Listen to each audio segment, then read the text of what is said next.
Food and Beverage Magazine Live, bringing food and beverage to life.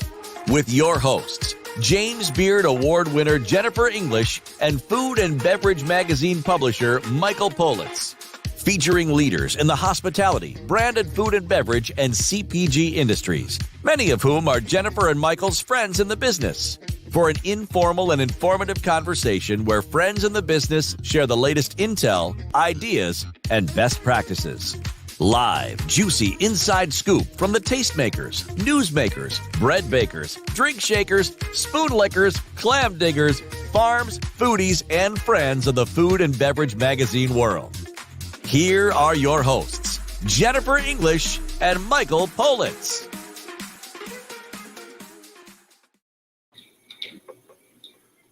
Who am I? You're trying to be me. You're trying to be Jennifer English. Hi, everybody. I'm Jennifer English, and you're welcome to our show today. And you're not. I'm going to talk you to death. What's going on? What is that in it? Is that a peach? That is a perfect. Let me show you something. No. I went to my garden, and I picked a perfect tomato. Let me. Oh, it looks like Jet. That's actually a tomato that looks like your little boy. Isn't he cute? Yeah, he's cute, It's right? a super cute tomato. Is that a cute tomato? It's a very cute tomato. I know. What do you think? Let's leave it on the whole show. Okay. Really? Well, today we're getting very serious because we're getting all legislative and we're talking to people who have been instrumental in changing law. I know. I love that. Do that again. Do it again? Do it again. Blah, blah, blah, blah, blah, blah. Oh, you mean this? This is you, Jennifer. Good thing we're doing a talk show. Mm-hmm. What? Hey, since I saw you last, I've had a health scare, and I am very glad to be here. Is all I can say. Well, we're happy you're here. We're looking at your eyes. Is it your left eye? This one. Oh, that's the right eye. Well, just by the way, something's wrong with your left eye, too. Something's wrong with my face. Well, that's not nice, Jennifer. If I said that, all your friends would email me. I know. Hey, listen, we've got a really interesting show today because if you want something to change in your community, in your city, in your state, in the country, you've got to lobby because it's the idea behind democracy. Oh, I always wanted to be a lobbyist. Jennifer, what? I want to be a lobbyist. There's so much money in that. It is all relationships. It's everything I've ever done. No one's offered me a job. I mean, I own the largest publication in the food and beverage industry. Why has no one said, Michael, we need to offer you a job to be a lobbyist? You're educated. You're beautiful. You're beautiful. You are your own super PAC. You know your way around Washington. And man, can you work a room? I can work a room like nobody. It's terrific. I know. It's true. So maybe Robert will be able to help us. So he'll get me a contract. So getting things done in Washington, as you well know, growing up in the area. Well, you call it Washington. If you grow up in the area, it's called Washington, D.C. Washington. I can't go that far. It's called Washington. It's true. My grandmother, Washington. Yeah.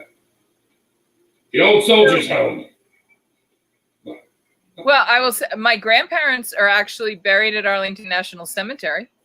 I drove by them. That's kind of a thing. Yeah, there you go. You go visit. So in Washington, people know how to get stuff done, and I'm going to see an entire slate of legislation that's going to have a profound and direct impact on the hospitality industry today and the ancillary businesses that keep us going on our food supply, on our distribution, our food distribution systems. There are men and women in all the sectors related to the hospitality industry that are really having a tough time. We're hearing stories about produce getting left out on the fields because we can't get people to pick it. I don't like to hear that. Do we have to talk about it? Because I don't like to hear. I think it's horrible. There's people starving and there's produce being dumped. And we're not making the connect. But I think they're connecting now, aren't they? Wasn't that what I recently heard? Well, there's a lot going on, and to get a sense about what has happened. This is our breaking news show, and what passes for breaking news in the food world is stuff that's happened within the last few days that hasn't really hit the store shelves or your grocery cart yet, but is going to impact every dimension of our edible lives here in America. We have two amazing guests who are going to help explain the unexplainable and inexplicable to us. Is it inexplicable or unexplainable? Both. Why do you have to use big words, Jennifer? Because, you know, our audience doesn't like that. I get emails that her words, there's too many syllables in them. There's too many. They actually said there's too many syllables in the name Jennifer. Let's bring on Robert, because we can't keep a lot of us waiting. Wait a minute. Those guys get like $1,000 an hour or more. So I know. What are we doing? Why are we keeping them waiting? Oh my gosh. Who are we to keep such an important man waiting? I get it. I mean, Robert Guenther is the Senior Vice President of Public Policy for a very important organization that has been on the show with us before and was introduced to me by my friend Michael Politz. United Fresh Produce Association is a trade organization that is helping on so many levels, and we're going to have the Public Policy Senior Vice President Robert Guenther. Welcome to the show. Thank you. You're here to explain some things to us, and I think we have to get a little bit remedial before we dive into the heavy-duty stuff, which is we've got some news, legitimate news. Sure. And as an organization that prides itself on, you know, having the most up-to-date information about our industry and how it affects us all, we're grateful to you being on to explain it to us. Sure. First of all, tell everybody just the elevator version of United Fresh Produce Association, what you guys do. So thank you again, Jennifer, for having me on the show today. You know, whoa, United wait a minute. All right, you didn't thank me. That was bizarre. Michael, thank you. You weren't on the screen. But I'm here. I'm always watching, Robert. Don't you worry. I've learned my lesson for my first time on. So United Fresh is a national trade association. We represent the entire supply chain of fresh produce. So starting with the growers all across this country, internationally as well, moving up into wholesale distributors, food service distributors, people who slice and dice, so the fresh cut operations as well, all the way to retail and food service and to restaurants as well. So we like to say in our world, in our association, that, you know, we represent the entire supply chain. We really try and try to develop policies and programs that help that supply chain from grower all the way up through consumer. A lot has been reported during COVID about the limitations on the protein and meat side of the distribution system. That the meat industry has gotten some really bad headlines from, you know, producers having to euthanize animals. We've heard stories about fruit and produce being left in the field. And some of us don't even know what to believe. How bad has COVID been for your side of the world, which is the plant-based side of the world? Well, Jennifer, it's been extremely difficult.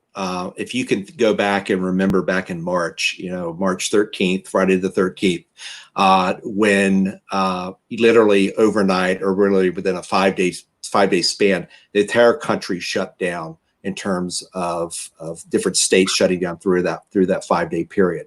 And what you saw in that situation was, especially in the food service side, so restaurants, schools, hotels, you know, other hospitality areas, all shut down. And that really represents about 40% of the fresh produce supply chain. That's a big number. It's a huge number. So when you look at the entire supply chain here in the United States, you know, 60% goes to retail, 40% in that food service side. And overnight that happened. So there was product that was being grown, product that had already been harvested, product that was even, you know, moving from the suppliers to the restaurants and other schools and other areas, and it had to be turned around. So we had this huge seizure of product that we had to try and figure out what to do with that. And then that was like a short-term kind of process. Long-term, looking at as the states and other, you know, the country continue to shut down, how do we help the food service industry you know, move forward and try to, you know, kind of continue to operate in some fashion as restaurants and other areas were shut down? Robert, let's talk numbers. The produce industry as a total number is a giant number. Let's tell people, because it's shocking how large a number it is relative to the U.S. economy. So in terms of economy, we represent well over $100 billion worth of product in the supply chain. When you look at I'll go back to what we were talking about. $1 billion a week. Again, I'll focus on food service a lot because that's what we're focusing on today. $1 billion a week of produce is moved through the supply chain in that food service side. So that's $52 billion a year. The other 60% obviously goes to retail. So it's a big number that represents, and that's just the supply chain. That's not the ancillary jobs. So we're talking about at least $2.5 billion a week of produce happening. Overall, yes, that's exactly right. Wow. So that's moving through, again, to retail, from growers to retailer, and obviously, again, through the supply chain and the food service side. Wow. Michael, that's a big number. It's a big number, but it also includes the peach you're going to eat right now. I'm just saying. I'm going to change that to Jennifer English misses peaches. Listen, chef and friend, Farmer Lee Jones. Here we go. Back to him again? Do we not know any other farmers? You're always talking about farmer. Is something going on? Is he sending you produce? Peaches are in season right now. Robert, when they're in season, eat them 3 meals a day. Right. I like pears particularly. Listen, before we get into the heavy duty stuff, Robert, Michael and I talk about our friends in the business. And as our friend in the business, help us be aware as consumers of the topic we're talking about. What does United Fresh want us as consumers to know and be aware of about where we are given COVID, given what seasons we're in? How can we what's the silver lining here? How can we make the best of this moment in time? So I hope that at the end of the day that, the consumers can appreciate the supply chain and how that impacts, the flow of product to the customers, to the consumers, whether it's at retail, whether it's getting it at the supermarket, or whether it's eating it in a restaurant. These have been very challenging times for the entire food supply. In fresh produce, it's not just about growing it, it's about harvesting it, it's about moving it, keeping it fresh. That has created quite a challenge during the COVID-19 pandemic. And I think trying to keep that especially that workforce viable and workforce safe is a critical component of this. And we're doing that every day. And it's a challenge, but we're trying to do that every day to give them the safest options in terms of safest, area to work in.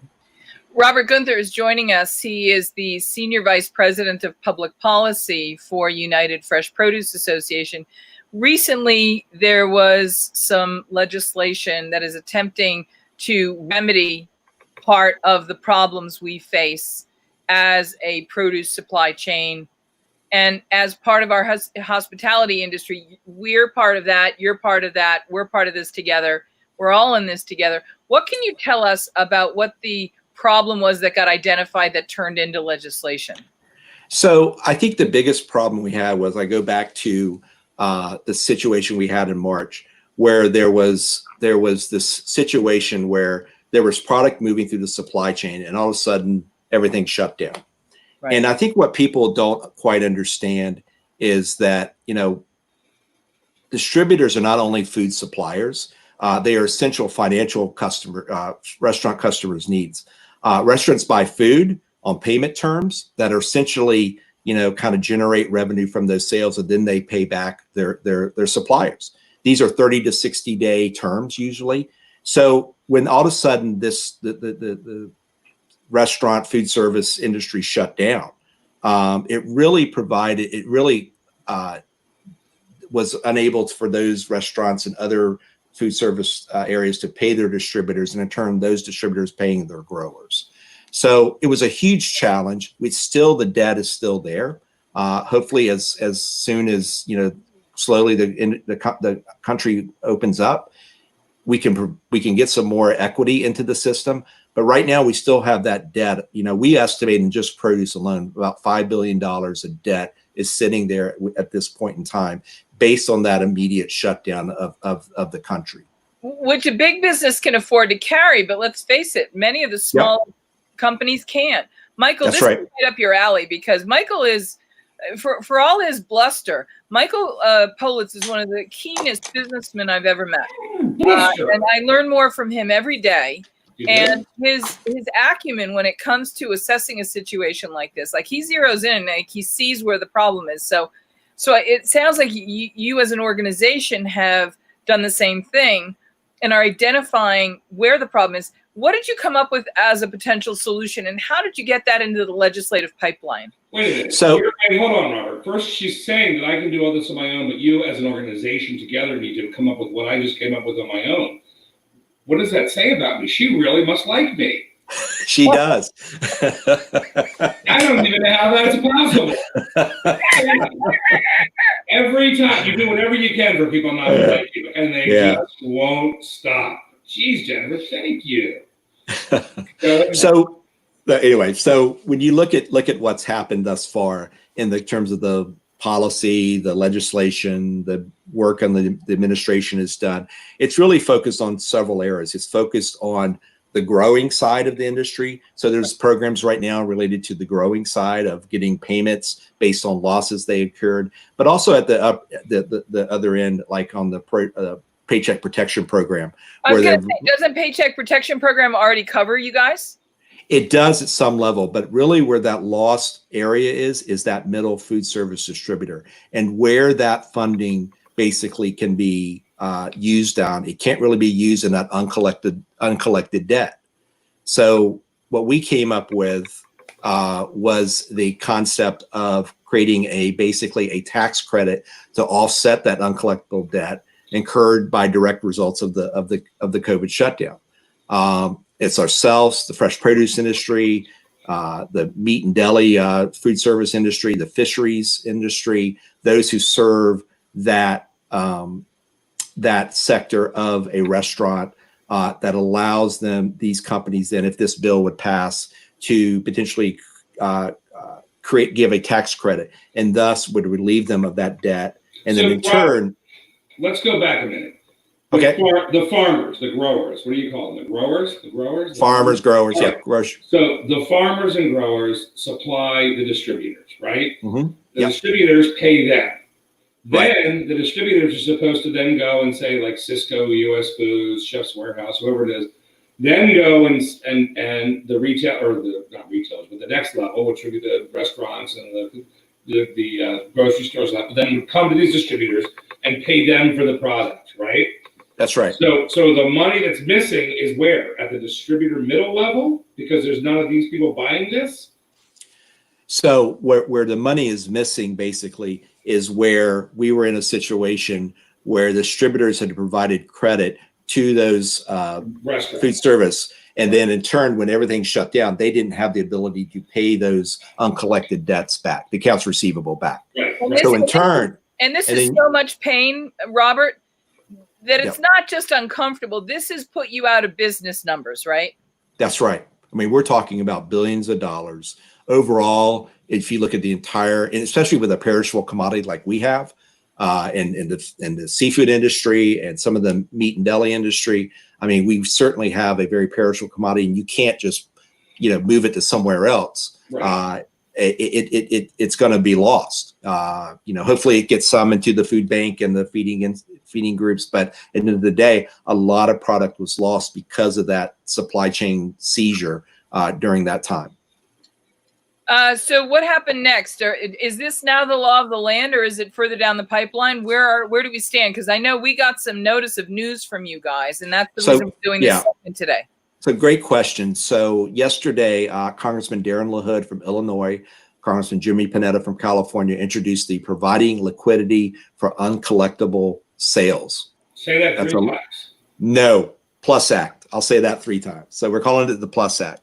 And again, what this legislation really does, it provides that tax credit for offset the uncollectible debt that was incurred during this time.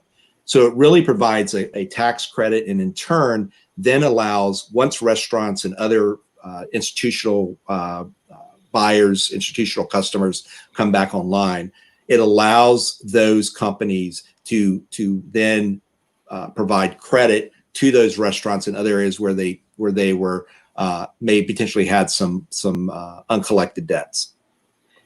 Robert, this is making my head spin, but the bottom line is that everybody in the food chain that is negatively impacted, that may go out of business as a consequence of this, we're talking now the second layer in. We know the restaurants are hit. There's reports that 60 to 80% of restaurants may not open up again. That's right. Following this back up the food chain, the next level are those distributors, and that's who we're talking about here. And it may not be the sexiest story, and it may not be a headline you're going to see in the Wall Street Journal, but this is something that we're all going to see when we start to imagine opening back up and then having nowhere to go and nowhere to turn for the things historically that we knew that we could get from our friends, our partners, and our vendors, these distributors. And I think that's an important part, the friends and partners that you just mentioned, because this is a partnership. It's a very unique industry. The food industry is very unique, as you guys live and breathe this every day, from the entire supply chain. So those farmers who are working directly with those distributors, those farmers who are working directly with restaurants and other areas. I mean, it's a family, it's a partnership. And what we have seen thus far, and based on what's happened thus far, is this middle sector of the supply chain. It's very critical. As I mentioned, $1 billion a week in produce alone. They need some tools, so to speak, in their toolbox to make sure they can remain viable as a business, and then be able to, but not only buy from farmers, but also supply those restaurants that they've supplied in the past. Robert, I have a crazy question, and this just speaks to my ignorance, so bear with me. In Chicago, they have the exchange, the commodities exchange, right? Right. And that's where it is. And you have things like the frozen concentrated orange juice that depends on one of your produce crops. How come more of these produce crops don't make it to the place where the pork bellies go and other things happen? Maybe they do. Maybe I just don't know about it. Why isn't there a safety net already built into the system this way?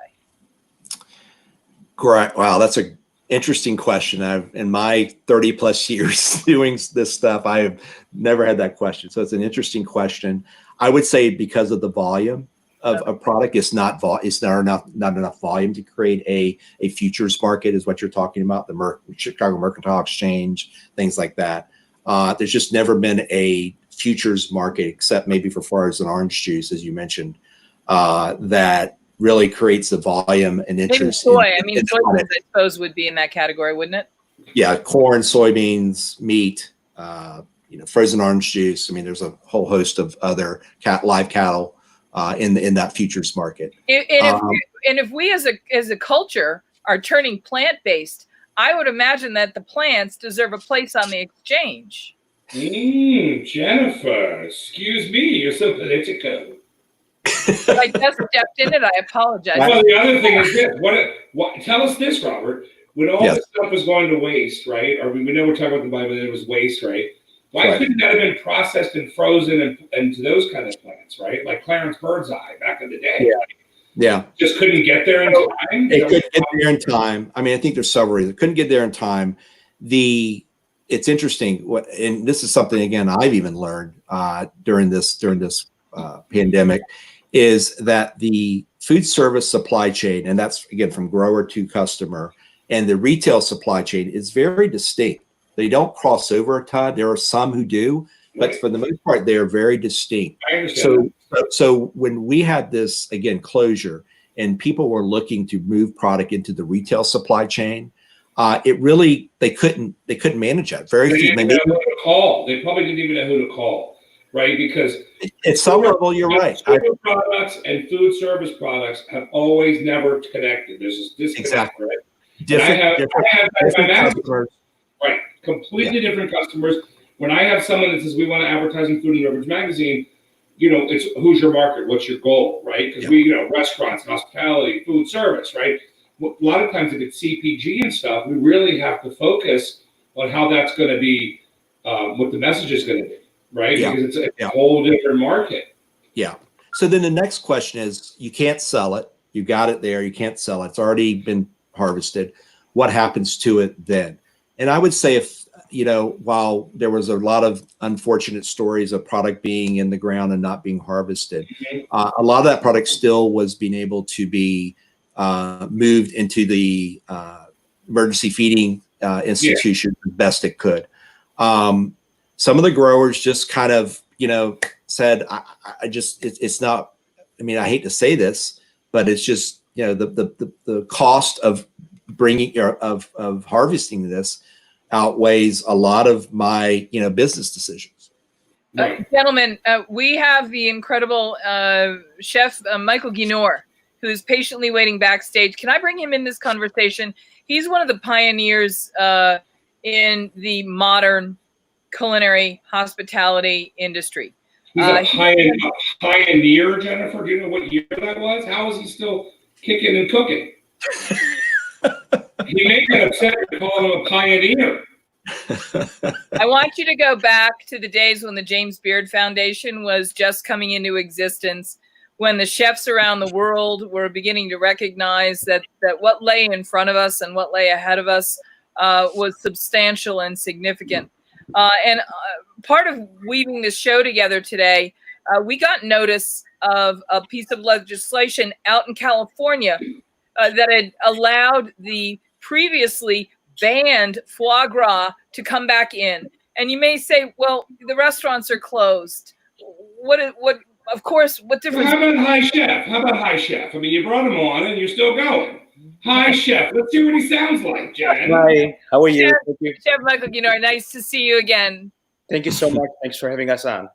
And I want to introduce you to Robert Gunther from the United Fresh Produce Association. Hi, Michael. It's a pleasure. Yes, you too. Go ahead, Jen. Now, where are you going to go with all this? What about Hudson Valley? Doesn't he own that? Doesn't Chef own that? I'm going to let you take over. But Hudson Valley Foie Gras is one of the companies that has allowed us to become appreciative and fluent in one of the great culinary art forms that has sort of found its way here from our more mature food cultures around the world, namely the French cuisine culture. And again, this is a somewhat political topic, and today's our political show. And on both fronts, we have breaking news. So, Robert, hang on for a second while we turn to Michael and say, Michael, what's gone on in the last week that has been the breaking legislative news? What happened out in California? Well, I'll start by giving a bit of a background. Foie gras has been around for over 5,000 years, and almost since its inception, it's always been a controversial product. And of course, the nature of feeding the duck, which to the uneducated eye may seem cruel or inhumane, although really not, as far as our opinion, and many vets around, and the debate has existed for thousands of years. We started Hudson Valley Foie Gras in the United States, in New York, in 92 or 91, so quite many years ago. And of course, when we started, it was happily greeted, as you are correct. We added a great culinary icon to the American scene. But of course, through time, and as animal rights activists became more and more familiar with the product, involved with it, then the controversy continued. Over the past 15 years or so, we've gone through various ups and downs in dealing with the animal rights activists. Namely, it started in the city of Chicago, where there was a city council ban. Later on, there was a California ban, which was on production and the selling of foie gras, and that was reversed. And then a few years later, that came back. Currently, there is a proposal in the City Council of New York to ban foie gras, the serving of foie gras, not the production like California, but the serving of foie gras or the selling of foie gras in New York City restaurants, which we have appealed and hope to reverse with the aid of the state of New York. What has happened recently in California is earlier this week, a circuit court judge, basically the law in California was that foie gras was not allowed to be produced or served in California. Now, the issue of whether foie gras can be sold to consumers from New York to California was a question that went in front of the judge. When the judge passed a ruling that foie gras indeed can be sold from New York into California, there was some misunderstanding in the interpretation of the ruling that now foie gras can indeed be sold by California restaurants. That's not the case. So in a sense, we have a partial victory in that we are now able to send product to a California consumer who buys the product, orders it via internet or phone or in any manner, and then he's allowed to buy it, pay for it, and consume it. It did not reverse the issue of whether a California chef can indeed sell the product as a dish to a consumer. Wow. So you can't go in a restaurant, Jen, and get it. You can't go to LA, jump into a restaurant and grab it. Correct. You have to go to an artisanal shop. Legally, you can't. Now, what's going to happen is there's going to be more testing of this, the way that happened in the past, where a chef conceivably could sell you a filet mignon and sell it for $38 and top it with foie gras and say, well, that's on me. Now, clearly, I'm not sure that can stand the test of the courts because, in a sense, the chef is covering his costs one way or the other, and that's a debate that will range on. And the question is there going to be a chef who wants to put his reputation, negative or positive, online to test this, and whether he wants to go to the legal headaches of dealing with it, which is questionable. And I wouldn't expect any chef, although many are friends of ours, to test this legislation. The animal rights activists have already warned us that if we were to sell foie gras into the state of California, they were going to sue us for something or other, which they can technically always do, and it's going to come in front of a judge again. So it's an ongoing battle. So it is. I hate to use the word victory or defeat, but we're happy that we can at least test this again, and I assume that battle will go on past my years of managing this company. One of the things that begs to be addressed, gentlemen, in this, to my mind, is that because foie gras is a luxury product, it's the kind of thing that has been almost exclusively enjoyed in restaurants. I don't know very many people who say, yep, come over for dinner, I'm going to make foie. Well, pate, that's not true. You can do a pate. People have pate all the time at their house. Right. There's more of those people these days. You're probably familiar with Ariane Dagan and D'Artagnan, which is one of our key distributors. And naturally, with the as COVID evolved and if people have learned to cook again and enjoy small luxuries at home, they might not be going to the Ritz-Carlton in Paris, but they will then treat themselves to caviar and foie gras and truffles when possible. So there has been a great rise in our internet sale. It's also important to understand, although our foie gras business has suffered dramatically, and to give you a concept, prior to COVID, we were producing probably about 3,500 foie gras ducks per week. Now we're at about 600. Wow. Of which 400 or so are sold to individual retail. Now, we also have quite a thriving business in further production. So we utilize the entire foie gras duck, which is actually important to understand from an animal rights standpoint. So we're not nose to tail, but we're beak to claw. And we have a whole line of torchons and terrines and duck, my Baba Gump impersonation. We have a whole line of terrines and torchons and prosciuttos and confit and so on. Also, as we were seeing the writing on the wall evolve over the years, and as we, in the back of our heads, knew that there could eventually be a black swan event, which could have been anticipated by the stock market and elsewhere, we started not converting, but adding a very high-end line of fresh chicken production about 5 years ago. So we're producing about 50,000 organic air-chilled chickens, which thankfully allowed us to survive this catastrophe. And so we are living off retail as everybody else is. Right. And we're obviously hopeful that in New York, as there are bigger issues than letting more workers be unemployed, that New York City will hopefully be sensible and reverse their stand on this, which New York State Agricultural is helping to pursue.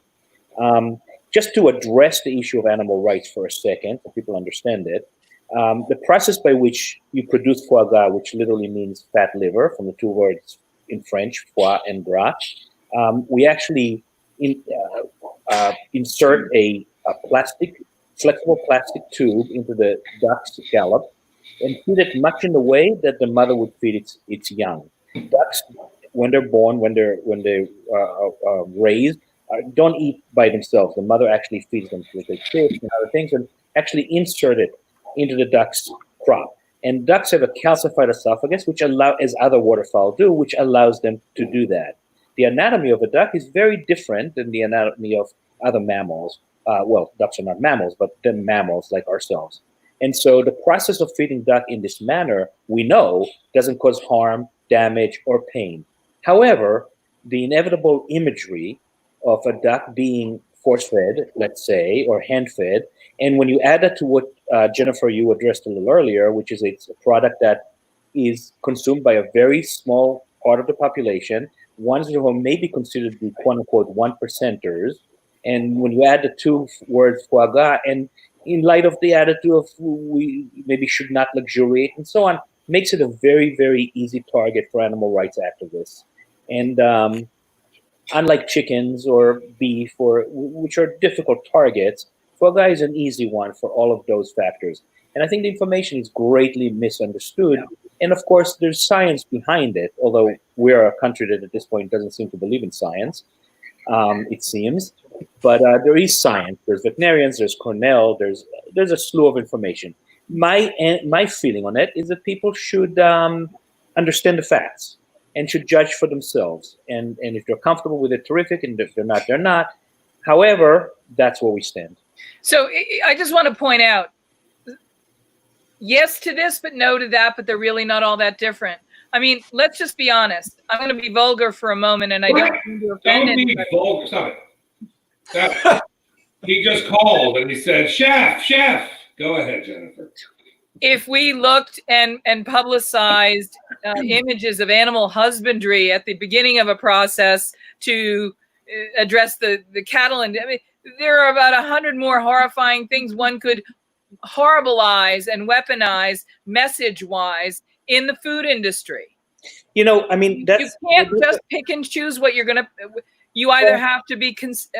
I'm going to argue that you have to understand that the reason factory farming is a problem versus the kind of farming that you do with Hudson Valley is if you are careful and conscientious and thorough, whether the farmers who are producing the vegetables that we're talking about with Robert or the ducks and the chickens that we're producing through the Hudson Valley program.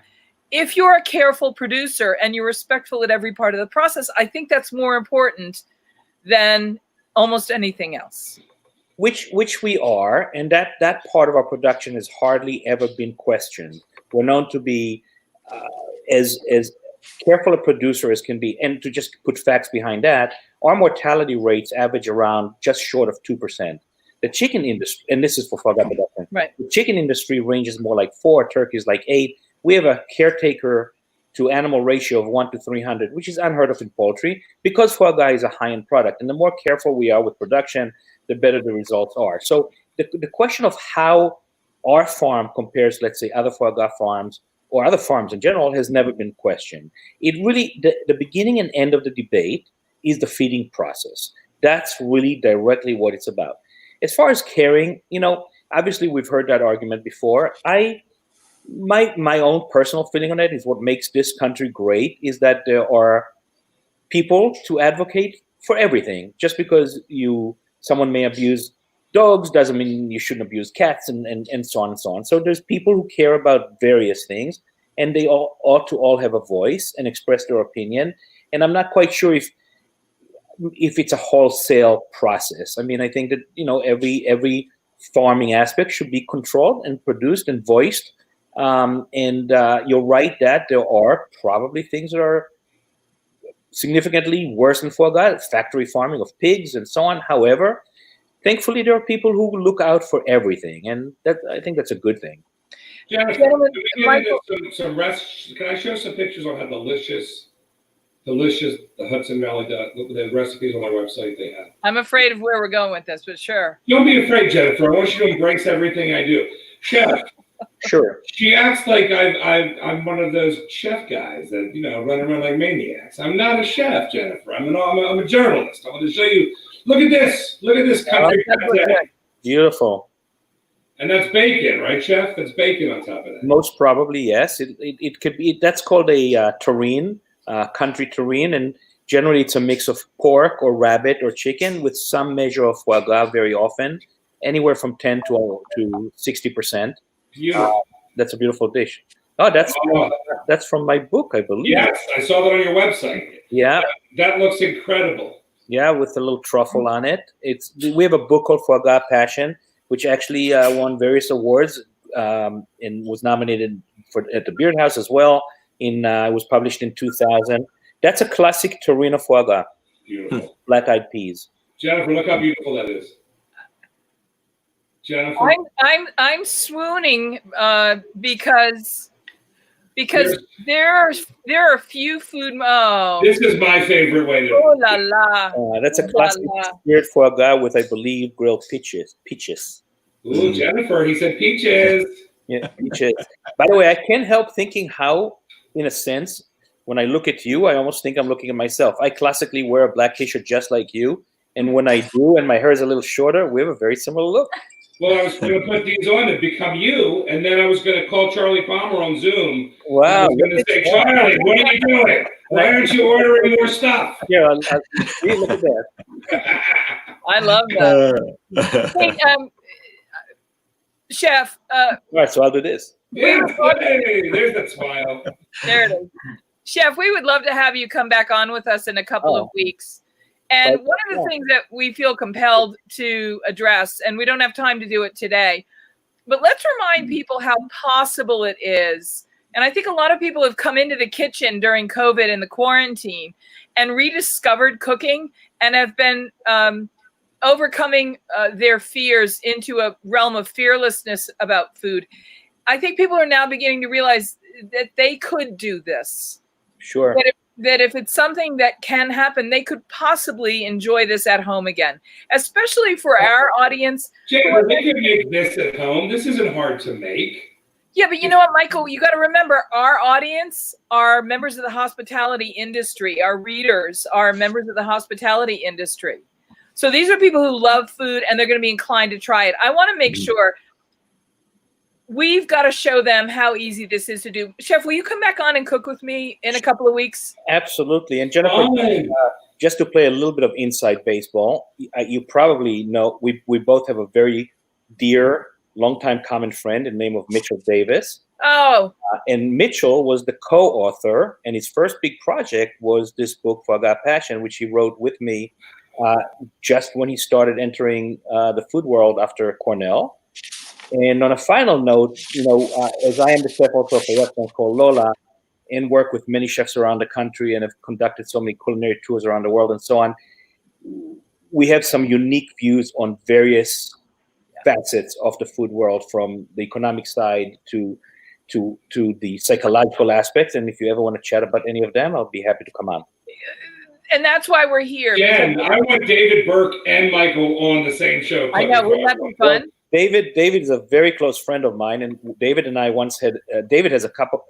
Interestingly enough, that you bring that up, the book Foie Gras Passion has 82 recipes from 81 chefs around the world. The only one that has 2 recipes in the book is David. Yeah. And David and I had a company once that started producing the Mummy salmon. So David would be, if we can even understand what David says, it would be a lot of fun to have on. David, actually, I have a book out, Chef, called Guide to Restaurant Success. And David wrote in the endorsements in the back for me.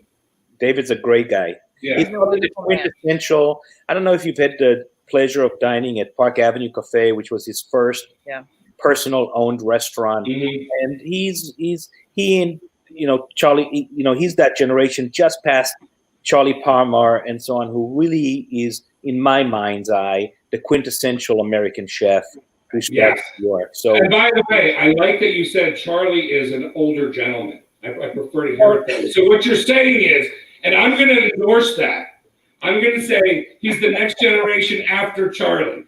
Thank you. Charlie's one generation of David trained under Charlie, let's say. So Charlie would be like a mentor to David. Yeah, no. Charlie may have needed that a little bit to know that. Charlie and Larry Forgione, and that group was the first group. And then they led to guys like George Morone at Aqua and Todd English and David Burke and sort of my generation, let's say. George Morone. Where is George Morone, Jennifer? Where is George? Is he running with Michael Mina? Where is this guy? If it's 4 o'clock, he's probably taking a nap. I have not talked to George in so long. You know, Michael, I come from Boston, and we have Chef Lydia Shire, and there are so many people who were so instrumental in getting us to break through into this richness in which we're living now, that is giving rise to all of the topics we're talking about today. What year? Hold on, Jennifer. What year did Hudson Valley start? Your company start? 1991. So you were supplying when Grant was McPherson at the Bellagio and John George. Actually, I got Grant his job at the Bellagio because I put together an event called the Singapore Food and Wine Festival where I cooked at the raffles. Elizabeth Blau. I just talked to Elizabeth today. Okay, so Elizabeth was consulting the Bellagio when they opened with a group of restaurants. At the same time that Jean-Louis Paladin and I opened a restaurant at the Rio called Napa. Yeah. And I knew that I am well-traveled, and she said, we have this hotel that's going to open in a year and a half, and we need a chef who's capable of handling what we're doing, which is 10 independent restaurants and so on and so on. I pointed her to Grant McPherson, saying he's doing that exact thing at the Raffles in Singapore. Elizabeth flew to Singapore and hired him. So Grant and I go way. Here's the question, Chef. Did she hire him because of his hair or because of his ability? I would say hair primarily. Yeah, that's what I thought. And yeah. And that was when it wasn't gray. Now it's gray and it has black streaks in it. I mean, his hair is like a dramatic television series. I could not be writing a book, How to Make Friends and Influence People. With the George Morone and Grant McPherson thing. And by the way, while we're adding Lydia Shire, I guess we've got to throw in Jasper White and that whole generation. Well, you know, we can even it out by saying Carrie Simon, because he was always the most beautiful human being that's ever lived, right? Carrie was. But how can you say that and not say that about Jean-Louis at the same time? That's true. Carrie, we lost Carrie well before his time. Well, Jean-Louis, you have to bring in Jimmy Sneed. And if you throw Jimmy into the mix with Jean-Louis, then you got problems. Very hard to put both of them in the same sentence. As Jimmy Sneed called me a few weeks ago saying that once in a while, he still wakes up with a nightmare that Jean-Louis is still alive. I'm going to call Jimmy and we hang up with this Jennifer. We're going to get him on next week. The frog in the And Michael, just for full disclosure, I actually work with Elizabeth at Blau and Associates on her consulting team. So that's how our worlds just continue to. Correct. Elizabeth is phenomenal. I mean, she was working at Le Cirque, and she was very friendly with Steve Wynn's daughter, and she was just the right person to run the food and beverage program at the Bellagio when they opened. And Jean-Louis and I were going to open at the Bellagio, but he just left the Watergate, and it would have been a 2-year wait for the Bellagio, and so we ended up taking a position at the Napa restaurant at the Rio, and did 4 or 5 different James Beard dinners at that hotel, including with Grant McPherson and Greg Coons. Of course. And Andre Rocher. Do you know Andre? Chef Andre Rocher from Vegas? Sure, of course. So Andre had his Andre's French restaurant in that little house. That's now we're roaming into institutions. Or institutional. Exactly. So I think there's a lot for us to catch up on down the line.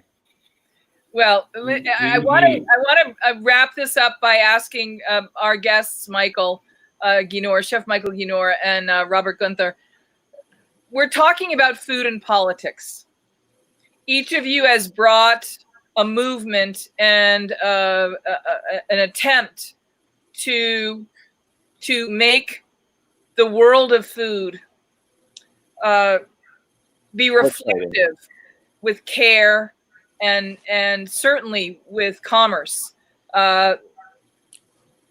through legislation, both on the federal level through the U.S. Congress and in the California state legislature.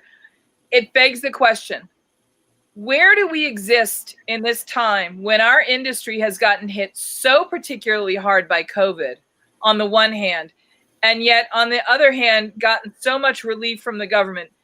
it feels like we're more political in the food space than ever before. And I wanted to allow each of you some time to talk about how you perceive this crossroads of food and politics. Robert, go ahead. You start. Okay. Well, I mean, I think it's a great question. I think the food industry is very focused, very driven, and trying to make sure that our supply chain continues to thrive. Food is a very essential part of how we live and what we do and how we interact with our friends and family. And I think this has really brought to light a lot of these issues of why food is such an important part, not just as growing and harvesting and moving product around, but in terms of protecting and promoting fruit, and especially for us, fruits and vegetables. This isn't just about restaurants. It's also for our industry about how we can teach the next generation to enjoy fruits and vegetables and other foods. We spend a lot of time in that space. We spend a lot of time working with the government, working with Congress to make sure schools have more fresh fruits and vegetables in their programs. The SNAP program, the WIC program, all these different federal nutrition programs. You know, this is not just one part of it. It's an entire supply chain, an entire area where we have to work together as an industry. We have to work together as a community to really try to drive better policy, better government, that helps our food industry continue to thrive and grow the best it can. Robert, before we let you go and wrap this up, Michael and I talk about the fact that everybody that comes on the show are our friends in the business. As our friend in the legislative lobbying business in Washington, D.C., our entire industry is looking to people like you, like the roundtable that happened a couple of months ago with the Independent Restaurant Commission. Right. We're looking to you as our representation in Washington from our industry. I don't know. Should we be encouraged? Should we be discouraged? Are the people in Washington paying attention? Are they foodies? Do they get who we are? Do they get what we do? Wait a minute. More importantly, you start off telling him that he's our friend. I'm only asking if that's true. Then move on. You're like making a horrible assumption. If I ever said to Grant McPherson, I'm your friend, Chef, we would have problems, wouldn't we? No, I think that, Jennifer, I think it's a great question again. I really think that, what we're seeing is food, the fact that food and agriculture were considered an essential part of the country when COVID happened, that they understood that it created quite a connection with how policy and regulation work together. We still need to do a better job of coordinating. We need to do a better job probably of one food better than another food. We need to work together on that more. It's a complete diet. It's a complete a nutrition process, and I think we're moving in that direction, especially after this COVID. I've seen a lot of unity within the food industry that I have not seen before. And we're lucky in our food world to have people like Mitchell Davis, who just a couple of years ago went to Parma, Italy. And we had one of the most incredibly important summits, a global summit about all of the topics relative to food. And we had somebody helping to marshal all this together in the person of Mitchell Davis, who I think is doing an extraordinary job. But then again, I'm going to start gushing because I'm a giant Mitchell Davis fan, as you know. But Chef, let's come back to the topic about food and politics. You are in a very political, one might argue, category of the food business because the very nature of the visibility of the awareness in your category makes it so.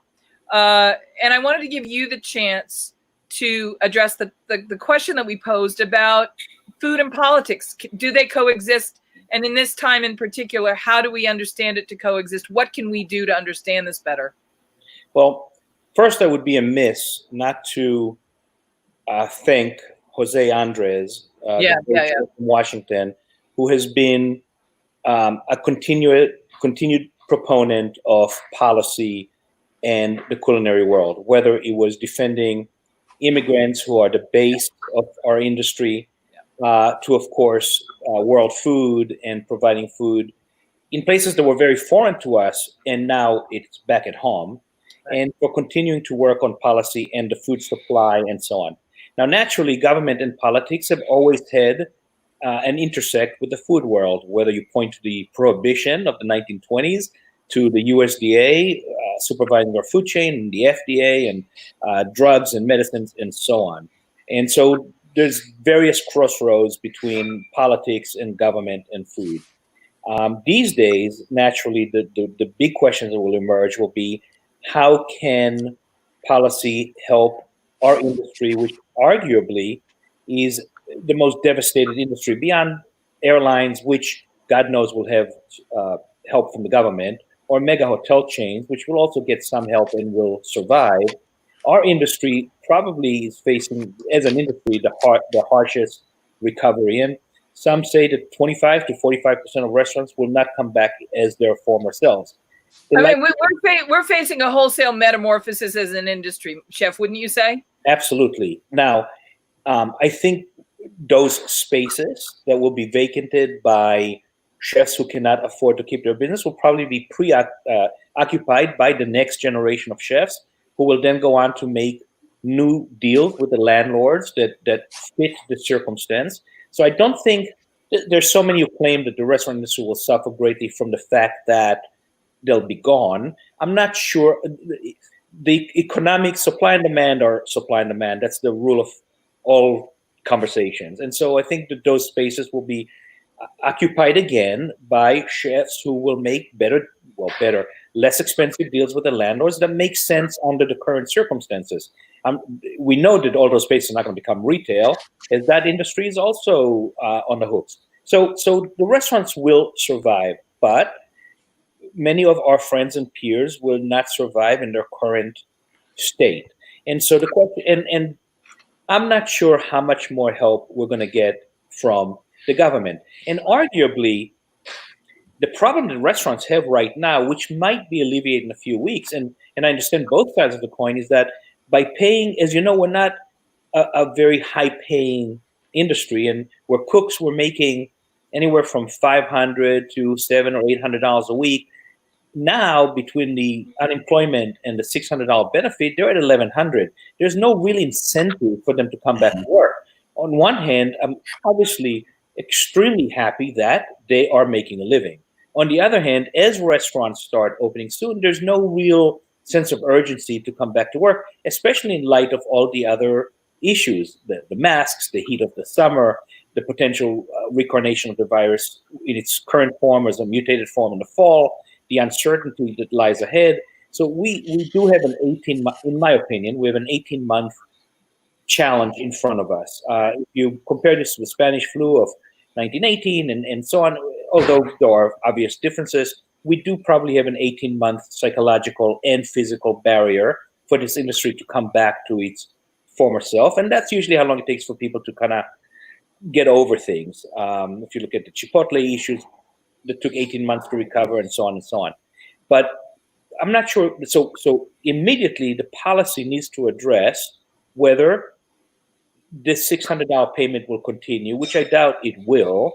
And then you have the issue of not everybody coming back to work, and then relying on a $450 unemployment check. And that's going to be something that we're going to have to overcome sooner than later, as those checks stop being paid on the 29th of July.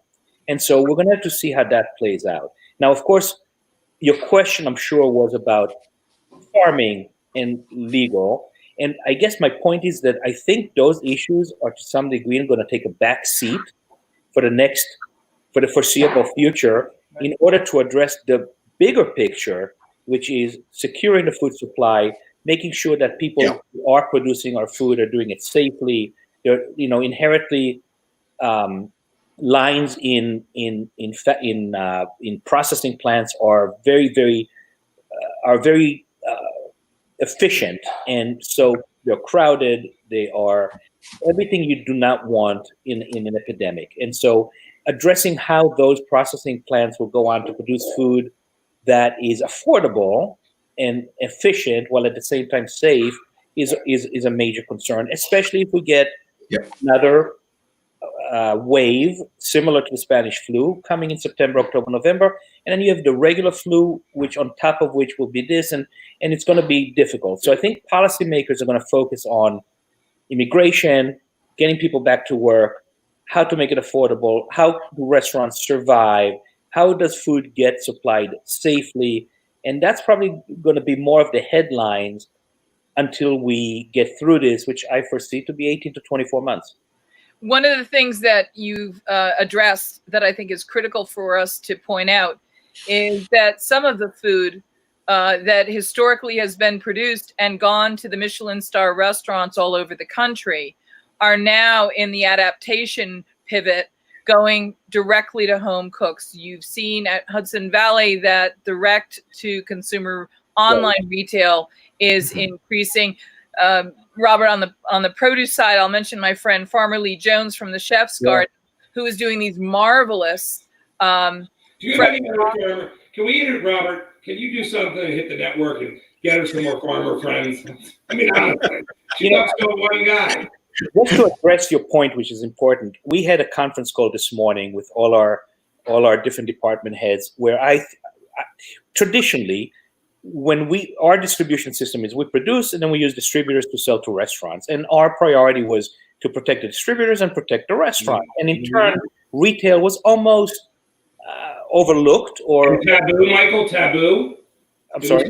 It was taboo. You guys, so if you were to sell to retail, everybody would have been mad. So. Correct. The distributors would not have been happy. To some, arguably, the restaurants. So traditionally, to give you a specific example, foie gras, an A-grade fresh foie gras was sold to a distributor at somewhere in the neighborhood of $30 to $35 per pound. The distributor put a traditional 20% markup on it, and he went to the restaurant at $40 or so per pound. Retail, which was a few orders here and there a week, which was overlooked and considered an inconvenience to some degree, was priced at $100 per pound, which sort of made sense when we thought about the fact that you have to box it and ship it and so on and so on. I had a conference call with my people today saying, listen, I want to significantly slash the price of retail foie gras by half. I don't know if people are going to conceive it as us making money hands over fist in the past, or if quality is going to be questioned. I will overcome that. But we need to support the retail buyer.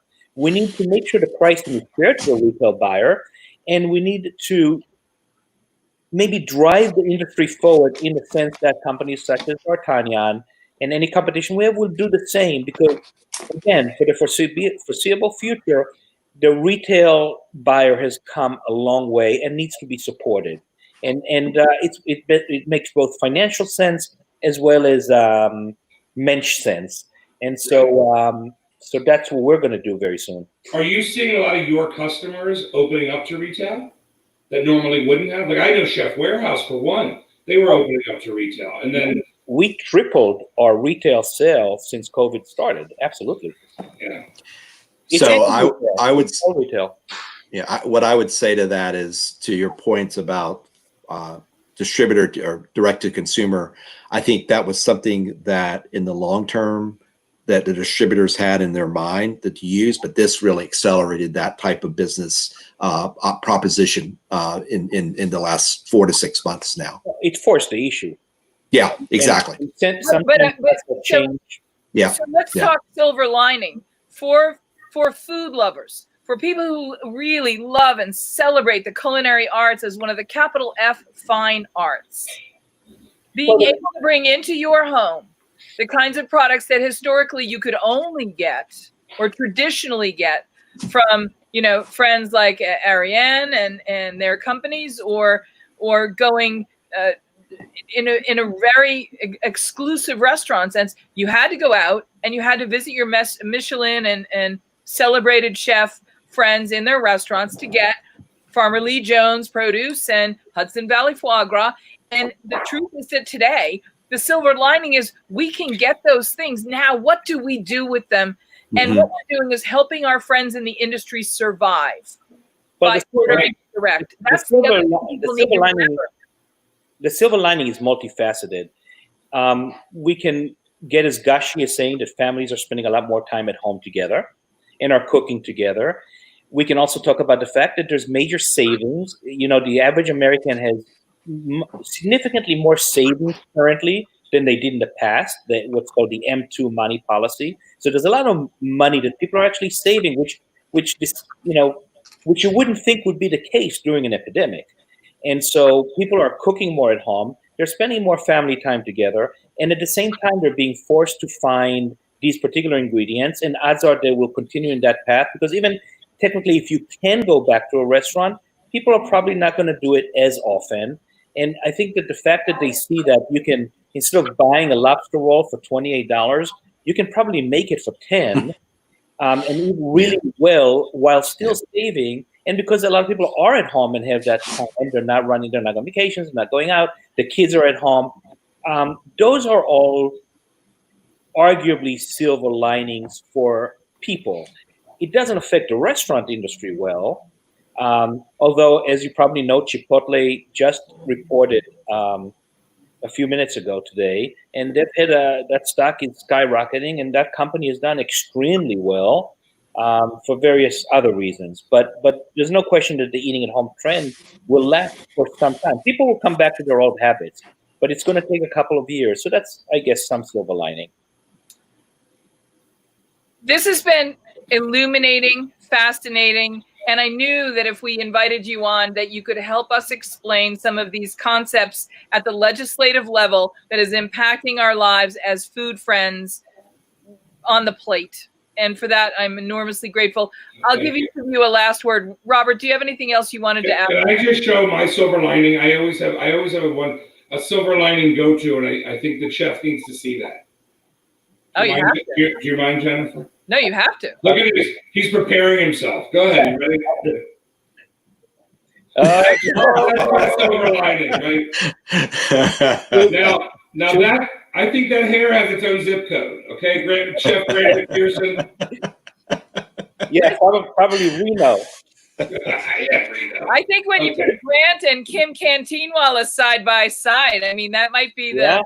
Yeah, I just want to, brothers from another Scottish mother. Yeah. Michael, I just want to say that Elizabeth has banned me from being the third wheel with Kim and Grant. They're all great. I am honored. I wonder why. I'm honored to have been included in your show. Thank you so much for having us. And anytime. Chef, yes, thank you. Thank you so much. One of the things that's important for people to know, we're afraid of cooking scallops. Some people are afraid of cooking lamb. We're afraid of cooking those things that have duck. Duck is one of those things that is, when I was a little girl and my great grandmother was the night room service manager at the Ritz-Carlton Hotel in Boston, and I could go anywhere and do anything for my birthday. The treat was to go to the Ritz for lunch and have some duck. And her friends in the back of the house made that happen for me in a magical way. I argue that's why I'm here in this business. I'm a back of the house kind of girl. When in an unapologetic self-promotion, I'll tell you that we started a few weeks ago a sous vide duck breast in order to facilitate that process for retail. And as we're talking about retail, so it's a shameless self-plug. Brilliant. We have a sous vide, which means a very controlled, vacuum-packed bag of duck breast, which is cooked to an even temperature, which all you need to do is throw on the skillet or the grill, and it's done with no risk, as well as a whole sous vide half duck, which is kind of like a duck carnitas, in order to allow people to kind of make that transition without as much fear. Oh, my gosh. Chef, one of the things that we do in the desert Southwest is when we use duck, and chefs like Maria Maison and some of our other friends, they do this marvelous, they do a duck chicharron, where they take the duck skin and make it into a crispy chicharron, and then they top it on the taco or in the... Yeah.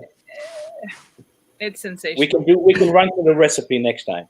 Hey, listen, so will you come in and visit with us in a couple weeks and help people get over the fear factor of cooking duck, of maybe searing some foie, and showing us how, these things are not as difficult as they seem. Like all things, if you have the best in the business, which we have in you, my friend, if you come and you can teach us, we will be able to enjoy this in our homes. And as this extends or not, that we can continue to support the business like Hudson Valley that we wish to support. Absolutely, any time, and thank you so much. Gentlemen, thank you. Thank you, Jeff. Thank you. Thank you, Robert. Wow, Jennifer, you were not very wordy today. I don't have anything to say. Because we had such extraordinary guests. I had this lined up for you today. Lined up for you today. Okay, go ahead. Listen, I know that the stuff about the politics piece can be a lot, but it really impacts our lives. And I think it's really important for us to hear directly from the people on the front line of this about how it impacts our world. And I think that's why we reach out to our friends in the business. Well, that's I think we why also, we're here. having Chef on today, I think we also need to reach out to Jimmy Sneed, Grant McPherson, Charlie Palmer. We need to get some of these guys on. Charlie may be a little skittish and scared because God knows what I'm going to bring up. But I think we need to get some of these guys, even Todd English, right? We need to get some of these guys on. I know. So let's do that, okay, Jennifer? I mean, these are your friends in the business. I know. Hug your babies. Hug your kids and count your blessings. Whether you are thinking about becoming a restaurateur or you are already in the business, Michael Politz has written a must-read, The Food and Beverage Magazine's Guide to Restaurant Success. Pick up your copy today at Barnes & Noble, Amazon, Books A Million, or wherever fine books are sold.